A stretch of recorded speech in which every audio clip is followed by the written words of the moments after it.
Well, first of all, let me thank and commend our colleague, Senator Chambliss, for his eloquent and I think persuasive argument about why this amendment I think is a dangerous amendment. And I say that respectfully. I have great admiration for Carl Levin, John McCain. But there are serious problems with this approach that we're taking, I say to the presiding officer, both from a national security standpoint as well as from a manufacturing and industrial base standpoint. Just to put this in context for our colleagues, we're being asked here to authorize $1.75 billion. That's 0.2% of the budget before us, of $680 billion. We're told that there are at least 25,000 direct jobs and 95,000 direct and indirect jobs at stake for $1.75 billion, 0.2% of this budget, which Senator Chambliss has offset, by the way. So it's not an expenditure that has not been accounted for. We're accounting for it. And we're about to put that many jobs across our country at risk, not because this industry is in trouble, unlike the automobile industry, which we bailed out to the tune of $63 billion, by the way, and understanding the reason that many of us supported it was, of course, to maintain an industrial base, a manufacturing base. In this case, we lead the world in aerospace. No one even close to the ability of the United States to produce the most sophisticated aircraft in the world.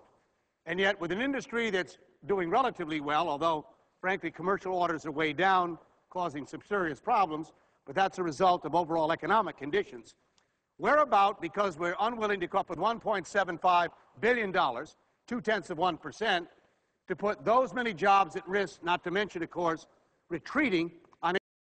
One of the critical components of our national security is to maintain superiority, not parity, superiority, both at sea and in the air.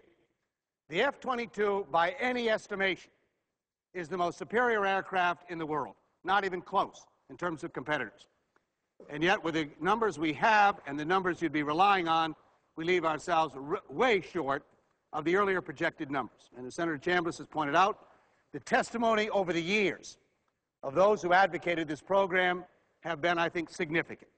And in fact, the letters most recently received from General Corley, who was the head of the Combat Command offices, headquarters of the Combat and Command offices in Langley, Air Force, Virginia, June 9th, points out in his letter how serious this would be in terms of exposing our nation to national security risks. The head of the National Guard as well, Air National Guard Bureau, General Wyatt, Lieutenant General Wyatt, makes the same claim.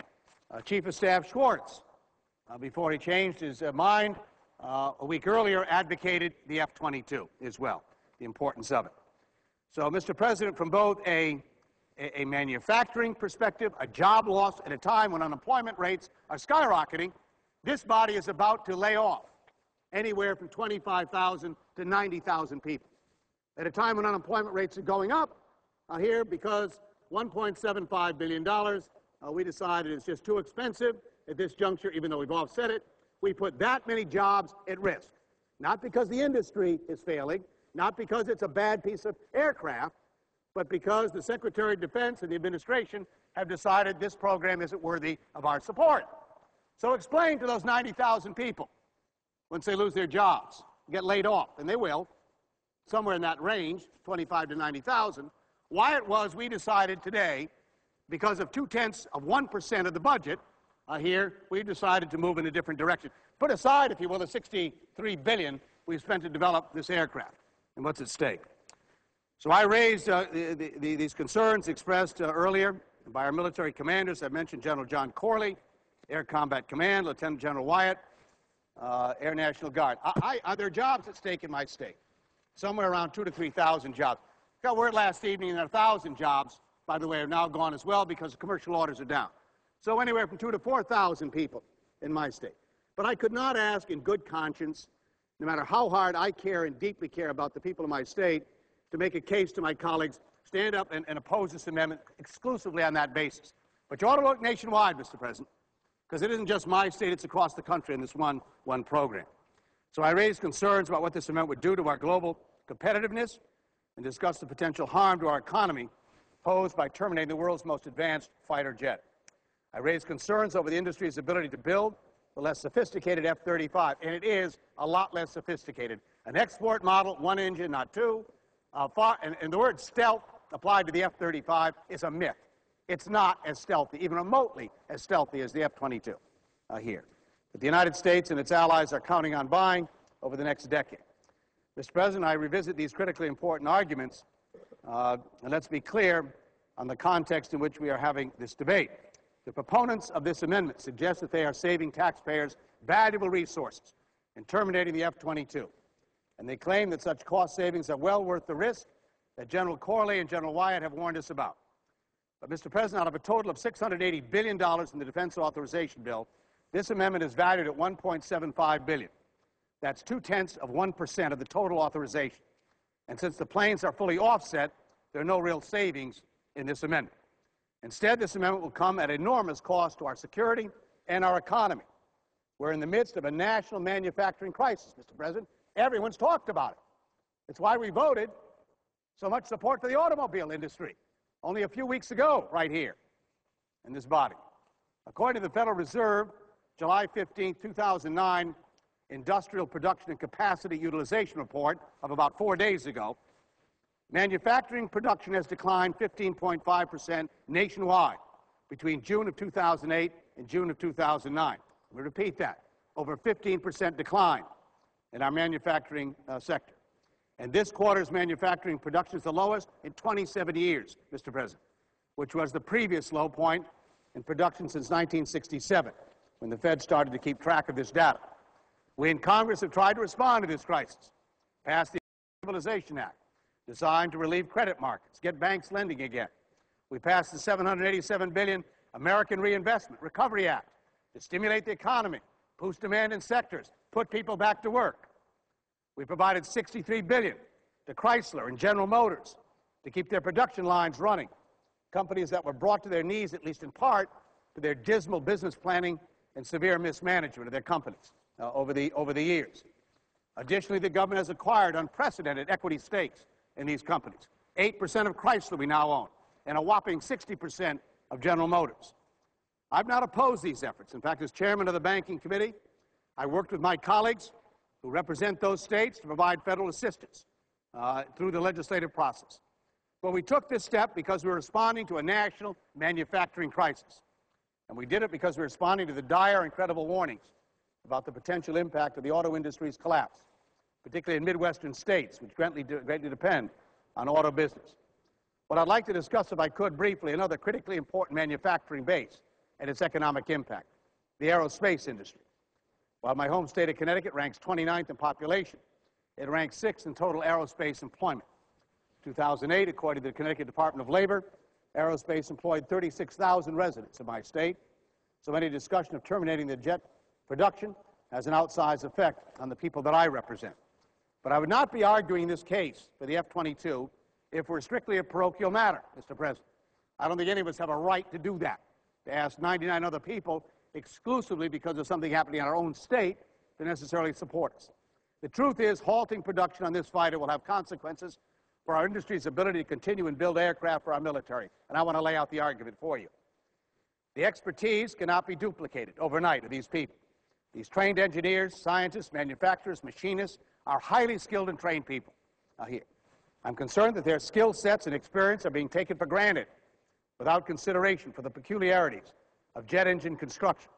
And that doesn't just hurt these workers and their families, it hurts all of us. And let me explain how. According to the Defense Contract Management Agency, there is a 20 to 24-month lag between payment for and production of jet engines. So the number of planes ordered in any one given year does not correspond with the delivery time of those engines. Under Secretary of Defense Gates' plan in calendar year 2010, Pratt & Whitney is expected to make 48 F-22 engines and 19 F-35 engines, for a total of 67. The following year, the number will drop precipitously to a total of 43 engines, since the F-35 is not scheduled to begin what is called full-rate production until 2014. Thus, in calendar year 2011, Pratt & Whitney will be producing 11 F-22 engines, 32 F-35 engines, for a total of 43. Use 10 minutes. I ask for additional 5 minutes. Without objection, so ordered. In 2012, since there will be no F-22 production, there'll only be 41 F-35 engines built. The problem is even more acute when you compare overall military engines being built in calendar year 2010 versus 2011 and 2012. Under current plans, Pratt & Whitney is expected to go from building 194 engines to 130 in 2011.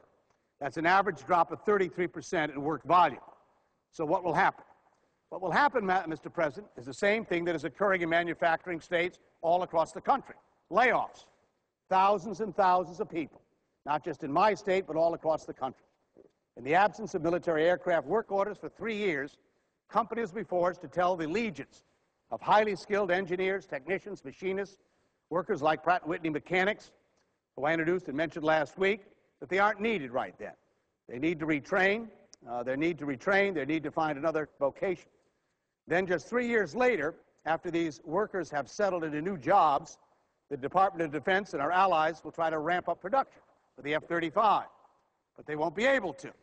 They'll be left scratching their heads wondering, why can't industry meet our production needs right now? And no doubt they'll be asking the same question here on the United States Senate floor. To assume that thousands of workers across the nation who work on the F-22 will stand idly by until 2014, when we begin to build the F-35 Joint Strike Fighter, is naive at best. This argument I make is not new at all. The Defense Department recognized this point in its 2006 Quadrennial Defense Review, published by the military to identify the needs and strategy of our armed forces just 3 years ago. The report stated that F-22 production should be extended, and I quote, through fiscal year 2010 with a contract to ensure the department does not have a gap in fifth-generation stealth capabilities, end of quote. At the same time, the F-35 was scheduled to begin construction in 2010. Since then, of course, it has been pushed back 4 years to 2014. And there are some rumors that this date may be pushed even further back. This means the military identified only 3 years ago, 36 months ago, the most recent published report of this type, that our nation would suffer a loss in aerospace manufacturing capability if fighter production does not have a seamless transition. Their response was to ensure that we keep building F-22s until the F-35 reached full production. Yet when the F-35 production schedule was pushed back 4 years, we did not extend the F-22 production to stabilize our industrial base. That's why you have the job losses that I've mentioned. Now we find ourselves in the very situation the Department of Defense was trying to avoid 36 months ago, as we face looming job losses across our nation, commercial orders down, losing these people on that basis, and now because of the vote we may take in a few minutes on this issue, and thus a degradation of our ability to meet the aerospace production capability that our national security requires. So, Mr. President, I believe it's our duty and responsibility to protect these jobs from losing the employment, to ensure that our country retains a viable competitive capacity in the years ahead. Let me also point out, and I did the other day on the national security basis, again, superiority is critical. And right now, there's some 40 nations that have surface-to-air missiles, the Su-27, which is a sophisticated aircraft, the MiG-29, that competes with the F-15 and the F-16. 40 nations have that capability. I had a larger chart earlier. I don't have it with me today, but there are little yellow dots and red dots all over this map that indicate advanced surface-to-air missile capability, where there have been orders made or they already acquired. Our F-15 and F-16s are vulnerable to those surface-to-air missiles. All over the globe, they exist. The F-22 has managed, literally could avoid the kind of detection that these surface-to-air missiles provide. And so we now have a capacity to be able to respond. Now, we may not, and as long as you're dealing with Afghanistan and Iraq, it's one issue. But frankly, we have to prepare for situations that could get a lot more dangerous for our nation. I just say that the Chinese and the Russians are aggressively pursuing a fifth-generation aircraft to compete with the F-22. And if we don't, in my view, and to say the F-35 and the F-22 are virtually alike, I think is a mistake. That's not the case at all. There is a difference. So from a national security standpoint as well, there was a reason why General Corley and General Wyatt and others have made a case on this aircraft. There's a reason why we invested some $65 billion to develop this aircraft. There's a reason why the Quadrennial Report 36 months ago warned about these gaps and what it would do to our industrial base and manufacturing. So, Mr. President, Madam President, rather, I would hope that our colleagues in the midst of all of this would understand what's at stake. Again, here we are on an economic basis where as many jobs could be lost in our country with critical technology that hangs in the balance. It'd be one thing if we were arguing here that this plane was no longer needed, it was not going to do the job that many thought it would do, it wasn't as sophisticated as we hoped it would be. Then you might decide dropping this, giving up some jobs may make some sense. But to give up an aircraft of this sophistication and this capability and simultaneously in an economic situation such as we're in, to lose, as we're predicted, somewhere between 25 and 90,000 jobs on this decision for $1.75 billion in this budget, 0.2% out of a $680 billion authorization bill, I think is terribly short-sighted. And I would hope that our colleagues would listen to these arguments and debate and come and understand. There's a reason, I think, an ability to reach a compromise where we can go forward with production, reduce some of that cost that the proponents argue for in this amendment, and move forward together. But to make this decision that we may make in the next hour and a half or so, I think would be a great danger for our nation. I appreciate my colleague, Senator Chambers, giving me the opportunity to respond on this issue, and I thank him for his work as well on making the case here to our colleagues, Democrats and Republicans. This ought not to be an issue that divides along those lines at all. We need to understand what's at stake for our nation, both in terms of our manufacturing base in this country, as well as the national security needs that have been identified. With that, Madam President, I would submit the two letters from General Corley and General Wyatt to be included in the record, if I may, at this point. Without objection. I yield the floor.